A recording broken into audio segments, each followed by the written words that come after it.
welcome back to the Conversation Arena. Really nice to have you with us tonight.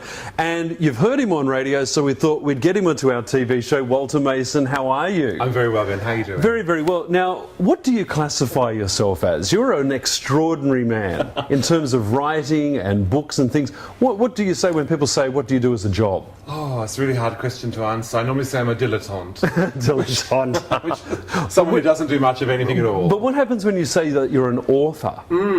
People are always intrigued, and then they think you live a Jackie Collins kind of life, and I don't quite. Well, there's a romanticism with it, isn't there? There is, Yeah. and people are quite excited to hear that we're still around. I've got some friends who are poets, and I love being with them when they tell people they're a poet, because no one can believe that still exists. And they make a career out of it. But do they do other things on the side? You have to do, especially teaching. Teaching is the big thing now. Yeah. It's a way to survive because, as you probably know, books are selling less and less. So you have to find ways to add to your income. Into your income.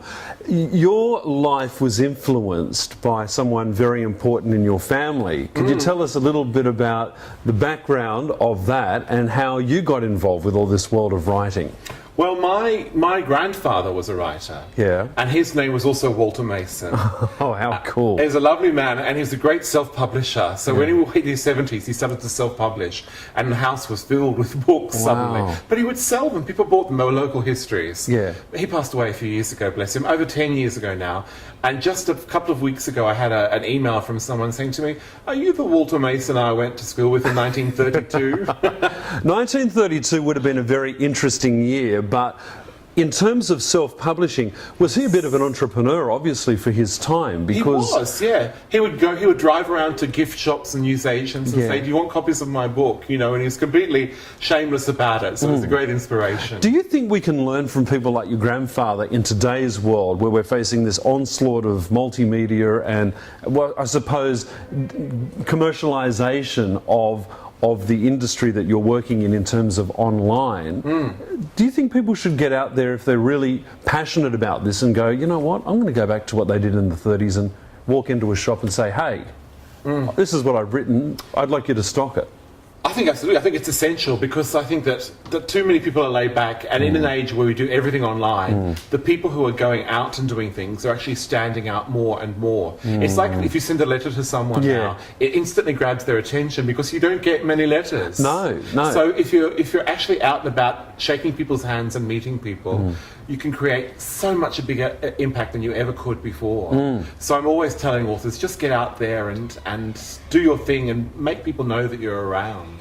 Look, in the world that I work in, which is radio, and yes, I make my bread and butter out of teaching as well. I think what's very interesting is in the world that we're living in now, it's changing so fast that the students of today don't have what I sometimes classify is the drive that we had.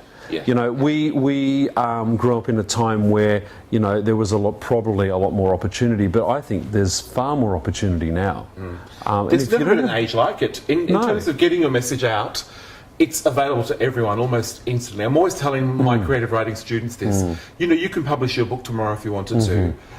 The technology is there. You can just get your message out in a way that we never could have 20 years ago. It would have been impossible or incredibly expensive. So I think that there's so many opportunities to take advantage of. And I encourage people to be positive about the future of creativity and of the creative pursuits, because absolutely everyone now can be their own publisher. And that's where it's changed, hasn't it? I mean, it's that market that we're living in where you don't anymore have to be accepted by a big publishing house. You can basically be your own self-publishing entrepreneur and find your own audience. Well, like they're saying, it's the end of the gatekeeper, really, in so many ways. And it's not just with books, it's with music as well, and with everything. It used to be that you had to appeal to a group of people and they had to say yes or no to what you did. But now, with the way technology has changed, you can be your own tastemaker. Take me into your world, though, because to be an author, to be a writer, what does that mean to you, and what drives you to do it? That's a tough question. I think what drives I've always wanted to get my message out. And I've always had a creative urge, and that's come across in lots of different ways. Yeah. But for me, writing is also, in parts, a performance. So I love to read my work. Yeah. I love sharing it with people. I love teaching. I love Yeah. encouraging other people to create. Yeah. So to me, I'm successful when I've infected someone else with the bug. Yeah. Yeah. You know, reading is something that's a skill. When I was growing up, I wasn't the best reader or the greatest reader. But when I interview you every week or every fortnight, I'm amazed how much you do read. Yes. But on the other side, you're doing a PhD. Is reading a book, say, like this, like I would look at this in a shop and go, I love the cover. This is how I buy wine. I love the cover. Gee, it looks really cool. Then I open it up and I think, oh yeah, I can read that. It's not too cluttered. Yes. But then I look at it and think it's not too big either. Yeah. That's terrible, isn't it? Oh look, but you've got to be sensible about your time. Yeah. You know, and I think it's better that you're buying something and reading something. Sure. And you can use whatever you need to judge it. I mean, we all know. But you'd read this in a couple of minutes by the sounds of it, wouldn't you? You'd flick through that. Do you flick through it? Do you speed read it, or how do you? I don't know. I think I'm a really slow reader. I like to read things really from beginning to end, and I read every single sentence and every single word. But I do get passionate about things. And if I start getting into something, I'm up at 2 o'clock in the morning, sort of elbowing my partner, saying, "Listen to this." It really hits you that, and you're right into it. Yes, I've always been the same way. Unbelievable. So what advice do you have to young people watching us today that might want to get into this world of writing? What should they do to get into it? I think just do it. Just get straight into it. Research your market, though. People often don't know what exactly they should be writing. They don't know who they're writing for. So I always say, go out there and have a look around and see what's similar. It doesn't mean you copy it, but it does mean you have this knowledge of what's in the market, so you know where you fit. And then do some short courses or the writing schools that are around. There's hundreds of them around. All those things. I mean, the writers' centres are fantastic. Yes, you know, yes. Any of those things, all of those things build your confidence and they build your networks. At the end of the day, you're left with your talent, or you're left with your drive at home to finish the book or finish the story. But all of those peripheral things can really help with your confidence. So what are you reading at the moment that we all should be reading now? I'm reading this one, No Goodbyes by Barry Eaton. What's it about?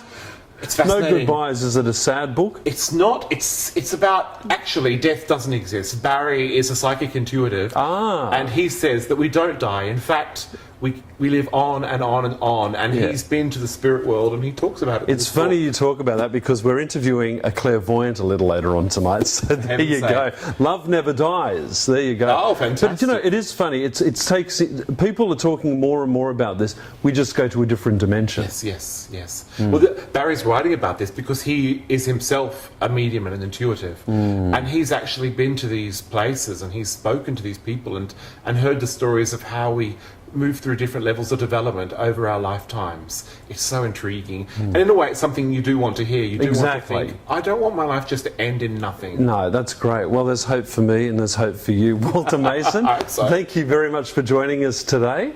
Walter Mason on the Conversation Arena. And of course, check out Walter on the website as well. He's got lots of great advice out there. And you can hear all his radio podcasts as well.